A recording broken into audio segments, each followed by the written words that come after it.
satu hari ketika beliau sedang berkhutbah, sedang menyampaikan sesuatu yang penting, berada di atas mimbar, menyampaikan firman wahyu dan pelajaran-pelajaran syariat Allah. Tiba-tiba masjid digemparkan dengan suara rintihan. Suara rintihan yang sangat memilukan, seperti suara bayi yang kehilangan ibunya. Sahabat menjadi bertanya-tanya, rintihan apa gerangan? Sahabat menjadi menoleh ke kanan ke kiri, tapi tidak mendapatkan siapa yang merintihnya. Nabi SAW sedang berkhutbah, mendengarkan, sahabat sedang mendengarkan. Ketika Nabi mendengar rintihan itu, maka Nabi yang sedang berkhutbah, sedang melakukan pekerjaan penting, sedang menyampaikan wahyunya Allah, sedang mengajarkan agamanya Allah, tiba-tiba memutus khutbahnya. Turun Nabi dari mimbarnya, lalu berjalan ke sebuah arah di masjid, lalu Nabi mendekati sebuah pohon kurma yang sudah tua. Pohon kurma yang sudah tua berada di masjid, yang biasanya pohon itu dipegang oleh Nabi, dijadikan semacam mimbar untuk menyampaikan wahyu Allah dan ajaran-ajaran agama. Kemudian dibuatkan mimbar baru oleh sahabat. Hadirin rahimakumullah, pohon kurma yang tidak punya hati, pohon kurma yang tidak punya perasaan, pohon kurma yang tidak membaca salawat. Mereka merasa hatinya teriris ketika dipisah dari Nabi Muhammad. Hatinya menangis dan merintih ketika tidak lagi dijadikan mimbar Nabi Muhammad SAW.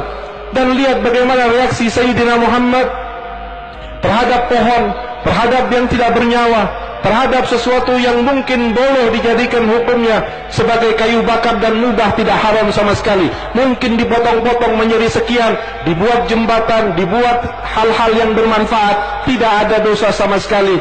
Tetapi lihatlah Sayyidina Muhammad, ketika Nabi Muhammad tahu bahwa rintihan itu keluar dari pohon kurma yang sudah kering, Nabi Muhammad turun dan sedang khutbah. Nabi Muhammad hentikan khutbahnya, Nabi Muhammad turun dan kemudian menghampiri pohon kering itu.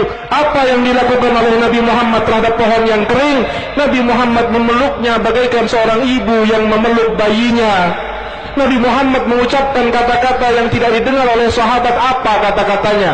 Dan kemudian menjadikan pohon kurma yang merintih itu tiba-tiba hilang rintihannya. Sebagian riwayat mengatakan bahwa Nabi mengatakan kepada pohon kurma, engkau berhentilah merintih, engkau akan aku jadikan mimbarku nanti di sorga. Baru kemudian pohon kurma itu berhenti merintih.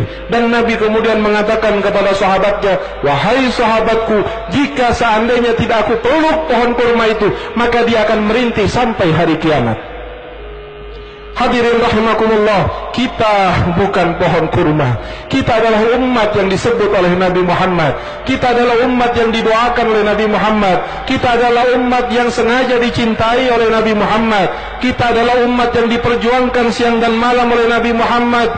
Maka merintihlah kalian kepada Rasulullah, agar Rasul turun dari mimbarnya dan memeluk kalian. Jika seandainya Nabi akan turun dan memutus khutbahnya untuk memeluk sebatang pohon kurma yang kering, maka apakah mustahil jika seandainya yang merintih itu adalah orang yang hobi maulid, orang yang cinta ulama, orang yang sholat 5 waktu, orang yang selalu membaca salawat kepada Nabi Muhammad, kemudian pada satu saat dia mengheningkan perasaannya, dia memfokuskan perhatiannya, lalu terucap dari mulutnya, Assalamualaikum ayyuhan nabiyyu wa rahmatullahi wa barakatuh, lalu mengalir kedua air matanya.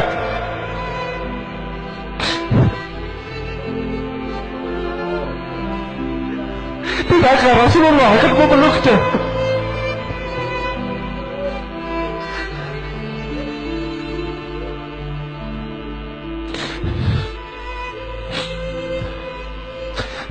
Betapa mulianya adalah seorang hamba dipeluk oleh Sayyidina Muhammad.